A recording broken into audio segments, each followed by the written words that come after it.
ಇತ್ತೀಚೆಗೆ ರಾಜ್ಯದಾದ್ಯಂತ ರಾಬರಿ ಪ್ರಕರಣಗಳು ಜಾಸ್ತಿ ಆಗ್ತಾ ಇರೋದನ್ನ ಗಮನಿಸ್ತಾ ಇದ್ವಿ. ಈಗ ಬೆಳ್ಳಂಬೆಳಗ್ಗೆ ಒಂದು ಸುದ್ದಿ ಸಿಗ್ತಾ ಇದೆ. ಬೆಂಗಳೂರಿನಲ್ಲಿ ನಡು ರಸ್ತೆಯಲ್ಲಿ ಅಡ್ಡಗಟ್ಟಿ ರಾಬರಿ ಮಾಡಿರುವಂತಹ ಪ್ರಕರಣ ಬೆಳಕಿಗೆ ಬರ್ತಾ ಇದೆ. ಬೆಂಗಳೂರಿನಲ್ಲಿ ರೋಡ್ ನಲ್ಲೇ ಅಡ್ಡಗಟ್ಟಿ ಲೈವ್ ರಾಬರಿ ಮಾಡಿದ್ದಾರಂತೆ. ಸಿನಿಮಾ ಸ್ಟೈಲ್ ಅಲ್ಲಿ ಯುವಕನನ್ನ ಅಡ್ಡಗಟ್ಟಿ ದರೋಡೆ ಮಾಡಿರುವಂತಹ ವಿಚಾರ. ಬೈಕ್ ಸಮೇತ 31,38,000 ಹಣ ದರೋಡೆ ಮಾಡಿದ್ದಾರಂತೆ. ಹಾಡ ಹಗಲೇ ಮಚ್ಚಿನಿಂದ ಹಲ್ಲೆ ನಡೆಸಿ ಈ ರೀತಿ ರಾಬರಿ ಮಾಡಿ ಗ್ಯಾಂಗ್ ಎಸ್ಕೇಪ್ ಆಗಿದೆ. ಹಲ್ಲೆ ನಡೆಸಿ ದರೋಡೆ ಮಾಡಿರುವಂತಹ ದೃಶ್ಯ ಸಿಸಿ ಕ್ಯಾಮೆರಾದಲ್ಲೂ ಕೂಡ ಸೆರೆಯಾಗಿದೆ. ಬನ್ನೇರುಘಟ್ಟ ಪೊಲೀಸ್ ಠಾಣಾ ವ್ಯಾಪ್ತಿಯ ಸಕಲವಾರ ರಸ್ತೆಯಲ್ಲಿ ಈ ಘಟನೆಯಾಗಿದೆ. ನಿನ್ನೆ ಸಂಜೆ 4:20 ಸುಮಾರಿಗೆ ಈ ರಾಬರಿ ನಡೆದು ಹೋಗಿದೆ ಅಂತೆ. ಕೈಲಾಸ್ ಎಂಬ ಯುವಕನ ಬೈಕ್ ಅಡ್ಡಗಟ್ಟಿ ದರೋಡೆ ಮಾಡಿದೆಯಂತೆ ಗ್ಯಾಂಗ್. ಬೆಂಗಳೂರಿನಲ್ಲಿ ರೋಡಲ್ಲಿ ಯುವಕನನ್ನ ಅಡ್ಡಗಟ್ಟಿ ಲೈವ್ ಆಗಿ ರಾಬರಿ ಮಾಡಿರುವಂತಹ ದೃಶ್ಯಗಳು ಅಲ್ಲಿನ ಸಿಸಿ ಕ್ಯಾಮೆರಾದಲ್ಲಿ ಸೆರೆಯಾಗಿದೆ. ಈ ದೃಶ್ಯ ನೋಡಿ, ಇದನ್ನ ನೋಡಿದ್ಮೇಲೆ ಸಹಜವಾಗಿ ಆತಂಕ ಸೃಷ್ಟಿಯಾಗುತ್ತೆ. ಹೆಂಗಪ್ಪ ಓಡಾಡೋದು ಬೆಂಗಳೂರಿನ ರಸ್ತೆಗಳಲ್ಲಿ ಅಂತ. ಹಿಂಗೆ ಒಂದು ಗ್ಯಾಂಗ್ ಆಕ್ಟಿವ್ ಆಗಿದ್ದು ಬೈಕ್ ಗಳನ್ನ ಅಡ್ಡಗಟ್ಟೋ ಮೂಲಕ ಹೆದರಿಸಿ ಬೆದರಿಸಿ ಅವ್ರ ಹತ್ರ ಇದ್ದಂತಹ ದುಡ್ಡು, ಬೈಕು ಇದೆಲ್ಲವನ್ನ ಕೂಡ ಇಸ್ಕೊಂಡು ಎಸ್ಕೇಪ್ ಆಗಿರುವಂತಹ ದೃಶ್ಯ ಅಲ್ಲಿನ ಸಿಸಿ ಕ್ಯಾಮೆರಾದಲ್ಲಿ ಸೆರೆಯಾಗಿದೆ. ದೃಶ್ಯ ನೋಡ್ತಾ ಇದ್ದೀರಿ.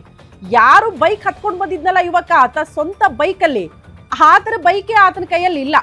ಆತನನ್ನ ಕೆಳಗಿಳಿಸಿ ಆತನಿದ್ದಂತ ಹಣ ಮತ್ತು ಚಿನ್ನಾಭರಣ, ಬೈಕ್ ಸಮೇತ ಇಡೀ ಗ್ಯಾಂಗ್ ಪರಾರಿ ಆಗ್ತಾ ಇರುವಂತಹ ದೃಶ್ಯಗಳು ಸಿಸಿ ಕ್ಯಾಮೆರಾದಲ್ಲಿ ಸೆರೆಯಾಗಿದೆ.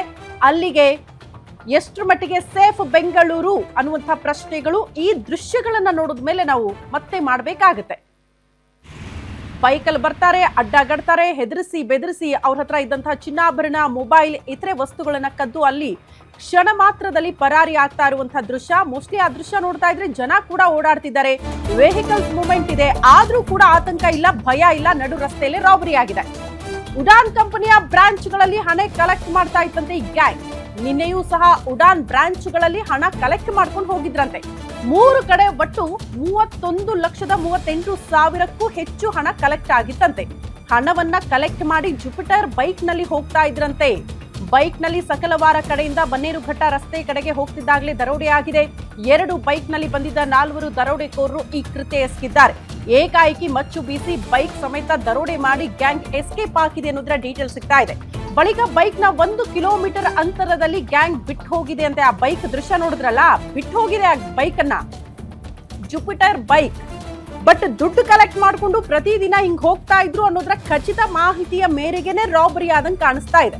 ಇಲ್ಲ ಅಂದ್ರೆ ಒಬ್ಬ ವ್ಯಕ್ತಿಯನ್ನ ಅಡ್ಡಗಟ್ಟಬೇಕು, ಆತನ ಹತ್ರ ಇಷ್ಟೇ ದುಡ್ಡು ಇರುತ್ತಂತ ಹೆಂಗ್ ಗೊತ್ತಿರುತ್ತೆ? ಆತನ ಚಲನವಲನವನ್ನ ಮೋಸ್ಟ್ಲಿ ಬಹುದಿನಗಳಿಂದ ಅಬ್ಸರ್ವ್ ಮಾಡಿ ಆ ನಂತರದಲ್ಲಿ ಆತ ದುಡ್ಡು ಕಲೆಕ್ಟ್ ಮಾಡ್ಕೊಂಡು ಬರ್ತಾನೆ. ಆತನ ಹತ್ರ ಲಕ್ಷ ಲಕ್ಷ ದುಡ್ಡು ಸಿಗುತ್ತೆ ಅನ್ನುವಂತ ಮಾಹಿತಿಯನ್ನ ಪಡ್ಕೊಂಡೇ ಈ ರೀತಿ ಅಡ್ಡಗಟ್ಟಿ ಆತನ ಹತ್ರ ಇದ್ದಂತಹ 3 ಲಕ್ಷಕ್ಕೂ ಹೆಚ್ಚು ನಗದನ್ನ, ಚಿನ್ನಾಭರಣ, ಆತನ ಹತ್ರ ಏನೇನಿತ್ತು ಎಲ್ಲವನ್ನ ಕೂಡ ಅಲ್ಲಿಂದ ತಗೊಂಡು ಆತ ಬಂದಿದ್ದಂತಹ ಜುಪಿಟರ್ ಬೈಕ್ ಅನ್ನ ಕೂಡ ತಗೊಂಡು ಹೋಗಿದ್ರು. ಬಟ್ ಸ್ವಲ್ಪ ಕಿಲೋಮೀಟರ್ ದೂರ ಹೋಗ್ತಾ ಇದ್ದಂತೆ ಬೈಕ್ ಅನ್ನ ಅಲ್ಲೇ ಬಿಟ್ಟು ಹೋಗಿದ್ದಾರಂತೆ ರಾಬರ್ಸ್. ಈಗ ಪೊಲೀಸರಿಗೆ ಅತಿ ದೊಡ್ಡ ಸವಾಲ್ ಅಂದ್ರೆ ಈ ಗ್ಯಾಂಗ್ ಅನ್ನ ಪತ್ತೆ ಹಚ್ಚಬೇಕು. ಯಾಕಂದ್ರೆ ಇದು ಮೊದಲ ಪ್ರಕರಣನ ಈ ರೀತಿ ಆಗ್ತಾ ಇರೋದು, ಅಥವಾ ಇದೇ ಗ್ಯಾಂಗ್ ಈ ಹಿಂದೆ ಎಲ್ಲಾದ್ರೂ ದರೋಡೆ ಪ್ರಕರಣಗಳಲ್ಲಿ ಭಾಗಿಯಾಗಿದ್ರಾ? ಸ್ವಲ್ಪ ದೃಶ್ಯ ನೋಡ್ತಾ ಇದ್ರೆ ಎಕ್ಸ್ಪೀರಿಯನ್ಸ್ಡ್ ಗ್ಯಾಂಗ್ ಅಂತ ಅನ್ಸುತ್ತೆ ದರೋಡೆ ವಿಚಾರಕ್ಕೆ ಸಂಬಂಧಪಟ್ಟಂತೆ. ಹಂಗಾಗಿ ಇವರನ್ನ ಪತ್ತೆ ಹಚ್ಚೋದು ಕೂಡ ಪೊಲೀಸರಿಗೆ ಈಗ ಅತಿ ದೊಡ್ಡ ಸವಾಲು.